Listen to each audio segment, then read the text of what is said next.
परित्राणाय साधूनां विनाशाय च दुष्कृता धर्म संस्थापनार्थाय संभवामि युगे युगे।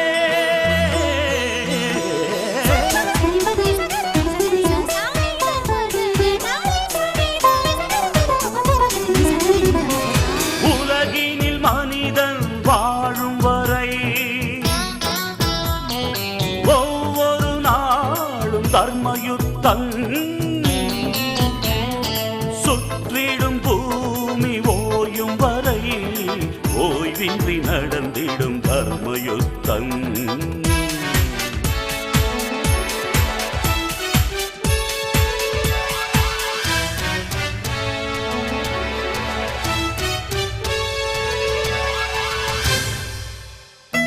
கருவில் யுத்தம், பிறப்பில் யுத்தம், கருத்தில் யுத்தம், காலம் முழுதும் தர்மயுத்தம்। உழைப்பில் யுத்தம், பிழைப்பில் யுத்தம், உயர்வில் யுத்தம், உலகில் என்றும் தர்மயுத்தம்। ஒரு துளி மழையில் கடலின் தொடக்கம், ஒரு பெண் நினைத்தால் எதுவும் நடக்கும் தர்மயுத்தம்। ஆணை பெற்று எடுத்தாய் பெண்ணே, ஆதிசக்தி நீதான் பெண்ணே, தர்மயுத்தம்। பஞ்சை போன்ற நெஞ்சிக்குள்ளே தீ எதற்கடா, கையில் ஏந்த பூக்கள் உண்டு கத்தி எதற்கடா, ரத்தம் சிந்தும் யுத்தம் இங்கே தேவையில்லையடா, நித்தம் ஜெயிக்கும் வாழ்க்கை மட்டும் நமக்கு வேண்டுமடா। போராட்டம் இல்லாமல் வரலாறு கிடையாது, தலைக்கற்கள் நீ தாண்டி நடைபோடு, சொர்க்கம் உன் பக்கத்தில் நித்தம் செய் தர்மயுத்தம்।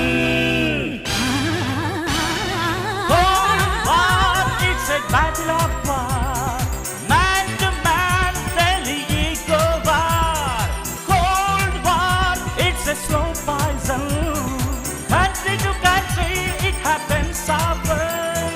ஒரு முறை உலகில் உந்தன் பிறப்பு, உனக்குள் இங்கே அச்சம் எதற்கு, வீரம் வேண்டும்।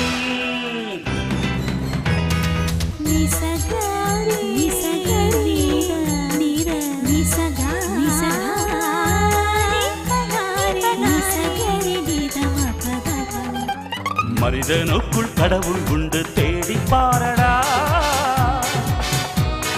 மற்றவர்க்கு வாழும் போது தெய்வம் நீயடா।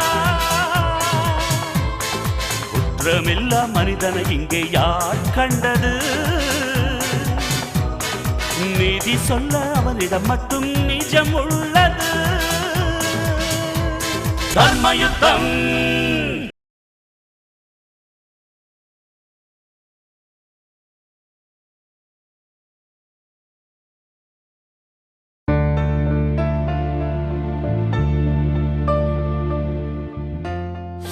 ரொம்ப சூடா இருக்கு சார், எப்படி சாப்பிடுறீங்க?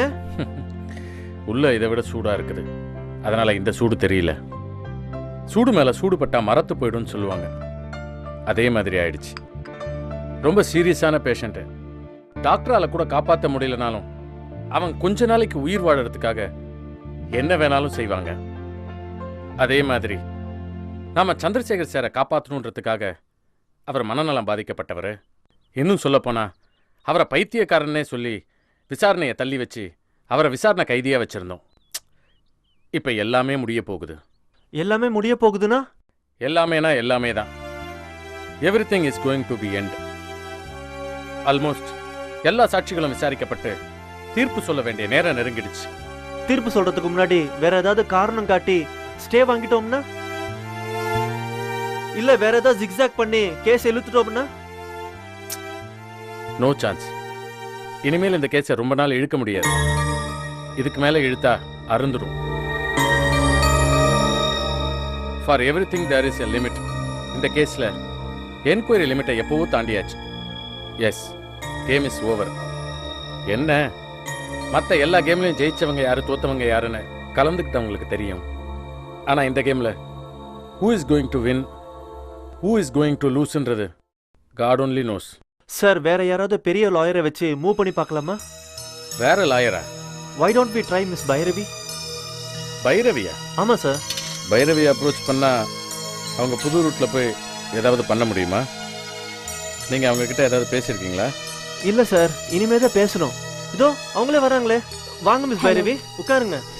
உங்களுக்கு ஆயுசு 100. உங்களை பத்தி தான் பேசிட்டு இருந்தோம், அதுக்குள்ள நேர்ல நீங்களே வந்து நிக்கிறீங்க. Is it? அப்படி என்ன பேசுனீங்க? நாங்க பேசுறதுக்கு வேற என்ன இருக்கு? எல்லா சந்திரசேகர் சார் கேஸ் விஷயமா தான்.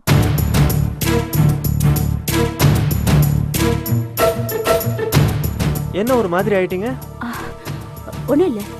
சந்திரசேகர் சார் கேஸ் விஷயத்துல இனி எந்த மூவ் பண்ண முடியாதுன்னு ஜெயலர் சார் சொன்னார். அப்போதான் எனக்கு உங்க ஞாபகம் வந்துச்சு. ஏன் ஞாபகம்னா? நீங்க எப்படியாவது சந்திரசேகர் சார் கேஸ்ல ஆஜராகி அவரை எப்படியாவது தண்டனையிலிருந்து காப்பாற்றணும். எனக்கு உங்க மேல் நம்பிக்கை இருக்கு. Please help us. சாரி, உங்களுக்கு உதவ முடியாத சூழ்நிலையில நான் இருக்கேன். உதவ முடியாத சூழ்நிலையா? புரியலையே. Yes, I am also helpless. Advocate பைரவியா இருந்தா அப்ஜெக்ஷன் இல்லாம ஆஜராவா. பட் பப்ளிக் ப்ராசிக்யூட்டர் பைரவியால அது முடியாது. பப்ளிக் ப்ராசிக்யூட்டர் பைரவியா? Yes, public prosecutor Bhairavi. So you accept that post? Yes. நாம எல்லாருமே சந்திரசேகர் சார் விடுதலை ஆகிறதுக்கு எவ்வளவோ கடுமையா உழைச்சோம். அதெல்லாம் ஒரே செகண்ட்ல உடைச்சு போடுற மாதிரி பப்ளிக் ப்ராசிக்யூட்டரா வந்து நிக்கிறீங்க. பப்ளிக் ப்ராசிக்யூட்டரா வந்து நிக்கல, நிறுத்தப்பட்டிருக்கேன். காலங்கிற செஸ் போர்டுல இப்ப நான் நிறுத்தப்பட்டிருக்க கட்டம் பப்ளிக் ப்ராசிக்யூட்டர்ங்கிற கட்டம். இது நான் ஆசைப்பட்ட மூவ் இல்ல, அந்த ஆண்டவ ஆசைப்பட்ட மூவ்.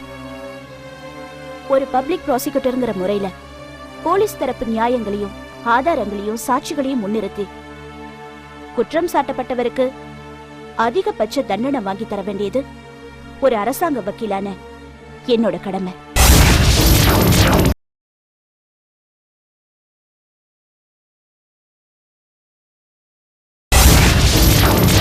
குற்றம் சாட்டப்பட்டவருக்கு அதிகபட்ச தண்டனை வாங்கி தர வேண்டியது ஒரு அரசாங்க வக்கீலான என்னோட கடமை. நீங்க பேசுறது நியாயமா இருக்கலாம், ஆனா தர்மமா இல்ல. நியாயமும் தர்மமும் வேற வேற இல்ல, ரெண்டும் ஒண்ணுதான். சொல்ல போனா தர்மப்படிதான் நியாயம் கிடைக்கும்னு நான் நம்புறேன். நீங்களும் நம்புங்க. சந்திரசேகர் சாரோட விதியை தீர்மானிக்கிறது நானும் ஜட்ஜும் இல்ல, அந்த ஆண்டவன். அவரோட முடிவை மாத்த யாராலும் முடியாது. ஒண்ணு மட்டும் சொல்ல விரும்புறேன், nobody is helpless. Prayers are going up, blessings are coming down. Let us pray. நான் கிளம்புறேன் sir. By.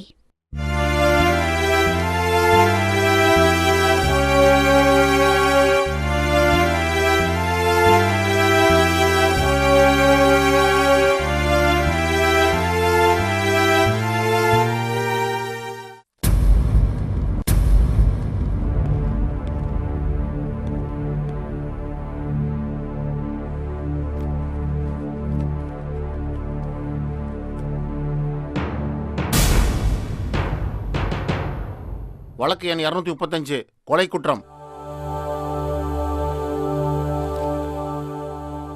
Chandrasekhar Chandrasekhar Chandrasekhar.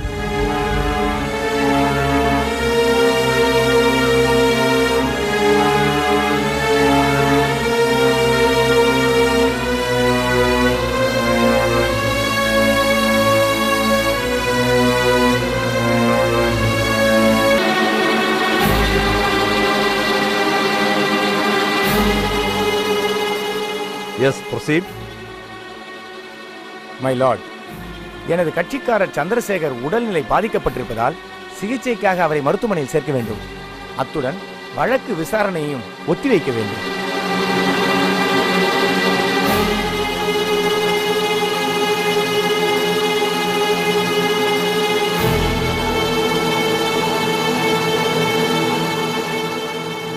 Objection, Your Honor.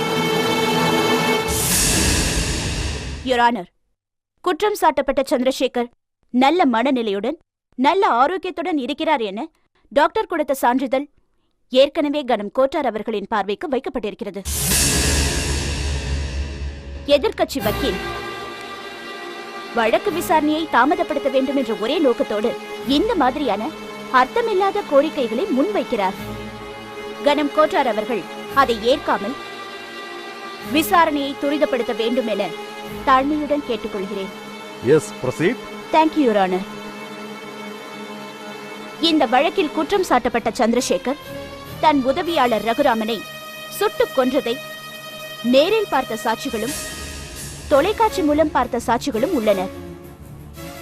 எனவே கொலை நடக்கவில்லை, குற்றம் செய்யவில்லை என மறுக்க முடியாது. ஆனால் கொலைக்கான மோட்டிவ் தெரியாத காரணத்தினாலும் கொலை செய்த சந்திரசேகர் அதை வெளியே சொல்லாத காரணத்தினால் அவர் தரப்பில் கொலை செய்ததற்கு குறைந்தபட்ச நியாயம் ஏதாவது இருக்கலாம் என்ற சந்தேகத்தாலும் அல்லது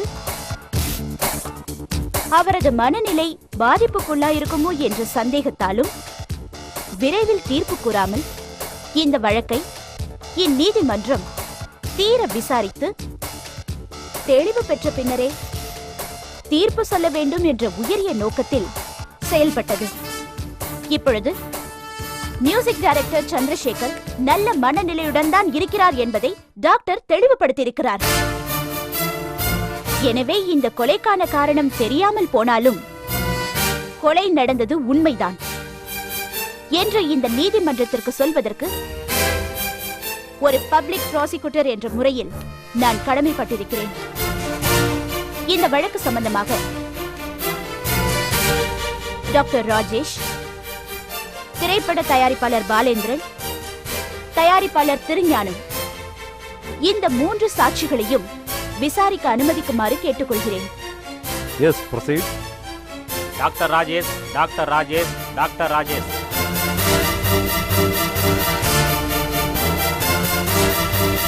வணக்கம்.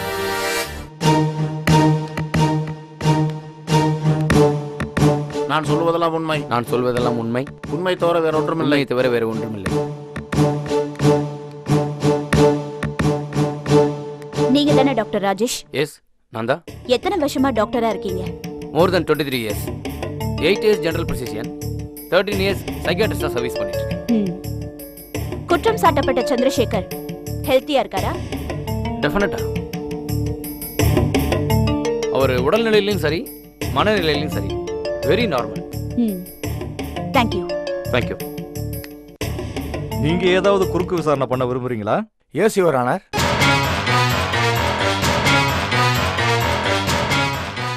டாக்டர், சந்திரசேகர் சார் நல்ல உடல்நிலையோடும் நல்ல மனநிலையோட இருக்காருன்னு எதை வச்சு நீங்க சர்டிஃபிகேட் கொடுத்தீங்க? அவரு அடிக்கடி மயங்கி விழுந்துடுறாரு இல்லையா? அது ஒரு ஜென்ரல் வீக்னஸ் தான். ஏன்னா அவர் சரியாக சாப்பிட்றதில்ல, அதிகபட்சம் பட்னியாகவே இருக்காரு. அதனால தான் அவருக்கு அடிக்கடி மயக்கம் வருது.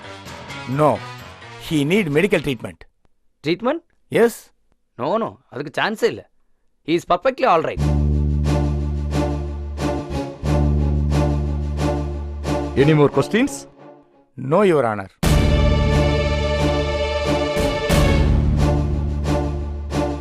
Thank you your honour.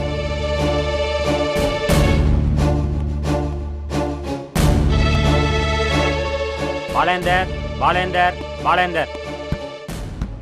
நான் சொல்வதெல்லாம் உண்மை. நான் சொல்வதெல்லாம் உண்மை தவிர வேற உண்மை ஒன்றுமில்லை. தவிர வேற ஒன்றுமில்லை. நீங்க தான் மிஸ்டர் பாலேந்திரனா? ஆமாங்க, சந்திரசேகரை உங்களுக்கு தெரியுமா? நல்லாவே தெரியும்.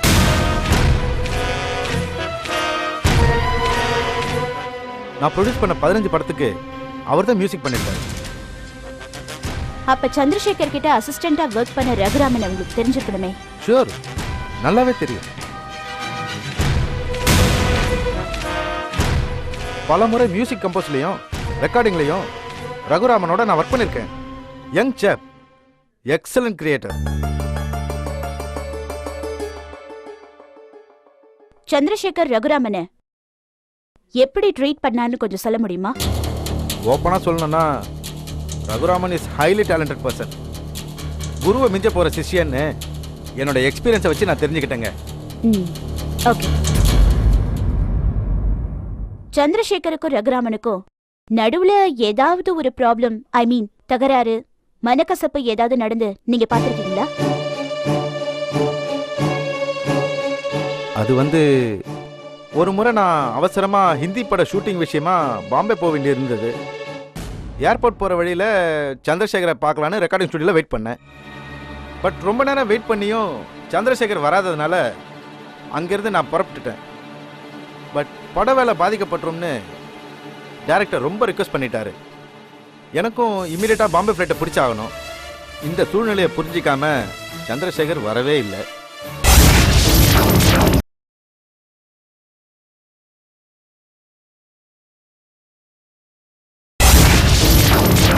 எனக்கும் இம்மீடியட்டாக பாம்பே ஃப்ளைட்டை பிடிச்சாகணும். இந்த சூழ்நிலையை புரிஞ்சிக்காம சந்திரசேகர் வரவே இல்லை. உடனே ரகுராம சந்திரசேகர் சார் வாசிச்சு காமிக்க சொன்னதா ஒரு நல்ல டியூனை போட்டு காமிச்சார். உண்மையிலே அது அற்புதமான tune. On the spot once more கூட கேட்காம டைரக்டர் ஓகே பண்ணிட்டார். அந்த பாட்டு தான் அந்த வருஷத்தோட சூப்பர் ஹிட் சாங். ஆனால் அதுக்கப்புறம் ஸ்பாட்டுக்கு வந்த சந்திரசேகர் ரகுராமன் டியூன் ப்ளே பண்ணி காட்டினார்ன்றதை கேள்விப்பட்டு ரொம்ப கோவப்பட்டு ஓடா வெளியே அப்படின்னு அவரை வேலையை விட்டு துரத்திட்டார். ஒன் மோர் திங், அந்த டியூன் கூட சந்திரசேகர் சொந்தமா கம்போஸ் பண்ண டியூன் இல்லை. அது ரகுராமன் சொந்தமா கம்போஸ் பண்ண டியூன். ரகுராமன் மேல பொறாமையும் தனக்கு போட்டியா வந்துருவான்ற எரிச்சலும் ஆத்திரமும் சந்திரசேகருக்கு இருந்திருக்குன்னு இந்த இன்சிடென்ட் மூலமா நான் தெரிஞ்சுக்கிட்டேன். Thank you very much. தேங்க்யூ. நீங்க போலாம். Okay. It's your turn. No your honour. Thirugnanam Thirugnanam Thirugnanam.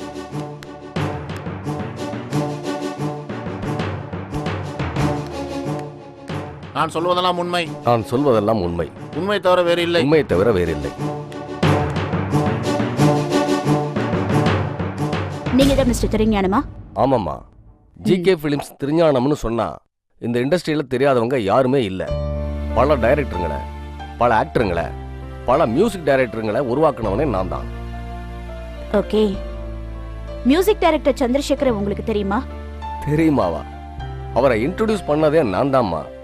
ஏதோ ஓட்ட ஹார்மோனிய பட்டிய தோல்ல போட்டுக்கிட்டு கம்பெனியா ஏறி இறங்கினவரை போடா போதுன்னு சொல்லி என் கம்பெனிக்கு வர வச்சு உட்கார வச்சு சோறு போட்டு வாய்ப்பு கொடுத்து அவரை பெரிய மியூசிக் டைரக்டரா ஆக்குனேன்.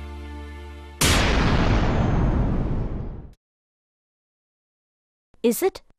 உங்களுக்கும் சந்திரசேகருக்கும் நல்ல அண்டர்ஸ்டாண்டிங் இருந்திருக்கு, அப்படிதானே? அப்படிலாம் ஒண்ணும் இல்லம்மா.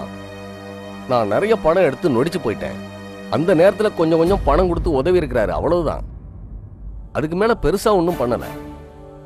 கடைசியா ஒரு படம் எடுத்து எல்லா கடல்ல இருந்து தப்பிச்சிடலாம்னு நினைச்சு அவரை காலை பிடிக்காத குறையா கெஞ்சினேன். என் படத்துக்கு மியூசிக் போட்டு கொடுங்கன்னு கேட்டேன். ஆனா அவர் பழைய பாக்கியெல்லாம் கொடுங்க, அதோட இந்த படத்துக்கு ஒரு பெரிய தொகை வேணும்னு சொல்லி அட்வான்ஸா கேட்டாரு. வேற வழி இல்லாம வைராகியமா எப்படி நான் சந்திரசேகரை அறிமுகப்படுத்தினேனோ அதே மாதிரி ரகுராமனையும் அறிமுகப்படுத்தணும்னு தான் நான் படம் எடுத்தேன். ரொம்ப கஷ்டப்பட்டேன். படம் பெரிய ஹிட் ஆயிடுச்சு. அதை இந்த சந்திரசேகரால தாங்கிக்க முடியல. அந்த படத்தோட பூஜைக்கு கூட வரல. ஒரு வழியா படத்தை எடுத்து எப்படியோ கஷ்டப்பட்டு ரிலீஸ் பண்ணிட்டேன். ரகுராம மொத படத்தையே பெஸ்ட் மியூசிக் டைரக்டர்னு நேஷனல் அவார்டு வாங்கினாரு. அத இந்த சந்திரசேகரால பொறுத்துக்க முடியல. ஏன்னா 300 படத்துக்கு மேல மியூசிக் பண்ணியும் இந்த சந்திரசேகரால நேஷனல் அவார்டு வாங்க முடியல. அந்த பொறாமையிலையும் வைத்தறிச்சல்லையும் ரகுராம தேசிய அவார்டு வாங்கின விழாவுக்கு கூட இவர் வரல. அப்படி வராத மனுஷன் வராமலே இருந்திருக்கலாம். திடீர்னு அங்க வந்து ரகுராமனை துப்பாக்கி எடுத்து சுட்டுக் கொள்வார்னு நாங்க யாருமே கொஞ்சம் கூட எதிர்பார்க்கல. ஆத்திரத்திலையும் பொறாமையிலையும் அறிவிழந்து போய் இந்த காரியத்தை செஞ்சுட்டார். ரகுராமனுடைய இழப்பு தனிப்பட்ட குடும்பத்துக்கு ஏற்பட்ட இழப்பு அல்ல, இந்திய இசைத்துறைக்கே ஏற்பட்ட பெரிய இழப்பு. ஓகே, நீங்க போலாம். தேங்க்யூமா. மை லார்ட், எல்லா தரப்பு சாட்சிகளையும் தீர விசாரித்த பின்னர் சந்திரசேகர் தனது உதவியாளர் ரகுராமனை மியூசிக் டைரக்டர் ஆனதை தாங்கிக் கொள்ள முடியாமல், அதுவும் முதல் படத்திலேயே மியூசிக்கில் பெரிய புகழ் பெற்று தேசிய விருது பெறும் அளவிற்கு உயர்ந்ததை தாங்கிக் கொள்ள முடியாமலும் இனியும் ரகுராமனை உயிரோடு விட்டு வைத்திருந்தால் தொழிலில் மிகப்பெரிய போட்டியாகிவிடும் என்று கருதி சுட்டுக் கொன்றிருக்கிறார் என்பது தெள்ள தெளிவாக நிரூபணமாகி உள்ளது. சந்திரசேகர் ஆத்திரத்தில் அறிவிழந்து இந்த கொலையை செய்யவில்லை. ரகுராமன் ஒரு இயக்குனருக்கு டியூன் வாசித்து காட்டிய போதே ரகுராமனை வேலையிலிருந்து விரட்டியுள்ளார். அப்பொழுதே ரகுராமன் மேல் வெறுப்பு வேர் விட்டிருக்கிறது. மேலும் ரகுராமனுக்கு இசையமைக்கும் வாய்ப்பு கிடைத்து புதுப்படத்திற்கான பூஜை நடந்த போது திரை உலகமே திரண்டு வந்து அவரை வாழ்த்தியிருக்கிறது. குறைந்தபட்ச நாகரிகம் கருதி ஒரு குருநாதர் என்ற முறையில் பூஜைக்கு நேரிலோ தந்தை மூலமோ கூட வாழ்த்து சொல்லாமல் தவிர்த்திருக்கிறார். வெறுப்பை உமிழ்ந்திருக்கிறார். ரகுராமனின் முதல் படம் வெளியாகி பாடல்கள் ஹிட்டாகி தேசிய விருதுக்கு தேர்ந்தெடுக்கப்பட்ட போது வெடித்து சிதறி இருக்கிறார். ரகுராமனின் வெற்றியையும் வளர்ச்சியையும் ஜீரணிக்க முடியாமல் உருக்குலைந்து யோசித்து கொலை செய்யும் முடிவுக்கு வந்திருக்கிறார். தேசிய விருது அறிவிக்கப்பட்ட தேதியிலிருந்து நன்கு நிதானமாக யோசித்து திட்டமிட்டு குறிப்பிட்ட விருது வழங்கும் நாளில் கொல்ல வேண்டும் என்று துப்பாக்கியை தயார் செய்து நிதானமாக தன்னுடைய காரை தானே செல்ஃப் டிரைவ் செய்து விழா அரங்கிற்குள் நுழைந்து காலில் விழுந்து வணங்க வந்த ரகுராமனை ஈவு இரக்கமில்லாமல் சுட்டுக் கொன்றிருக்கிறார். இது ஒரு தொழில்முறை கொலையாளி போல் நன்கு திட்டமிடப்பட்ட ஒரு கொலை. Yes, it's a pre-planned murder. ஆகவே கொலை குற்றவாளியான சந்திரசேகருக்கு அதிகபட்ச தண்டனையாக இபிகோ 302வது செக்ஷன் படி தூக்கு தண்டனை விதிக்க வேண்டும் என கனம் கோட்டார் அவர்களை தாழ்மையுடன் கேட்டுக்கொள்கிறேன்.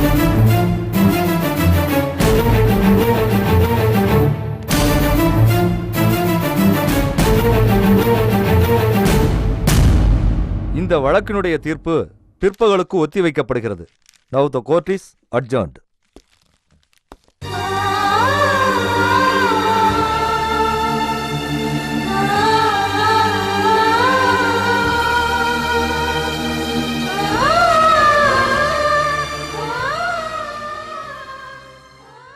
உலகினில் மனிதன் வாழும் வரை ஒவ்வொரு நாளும் தர்மயுத்தம், சுற்றிடும் பூமி ஓயும் வரை ஓய்வின்றி நடந்திடும் தர்மயுத்தம்.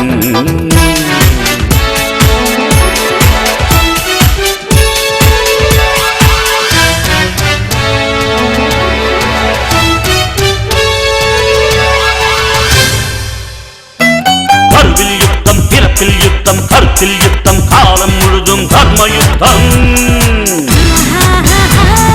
உழைப்பில் யுத்தம், பிழைப்பில் யுத்தம், உயர்வில் யுத்தம், உலகில் என்றும் தர்மயுத்தம். ஒரு துளி மழையில் கடலின் தொடக்கம், ஒரு பெண் நினைத்தால் எதுவும் நடக்கும் தர்மயுத்தம். இத்தொடரை பற்றிய உங்கள் கருத்துக்களை அனுப்ப வேண்டிய முகவரி தர்மயுத்தம், மெகா டிவி, தபால் பெட்டி எண் 6023, அடையாறு, சென்னை 6020.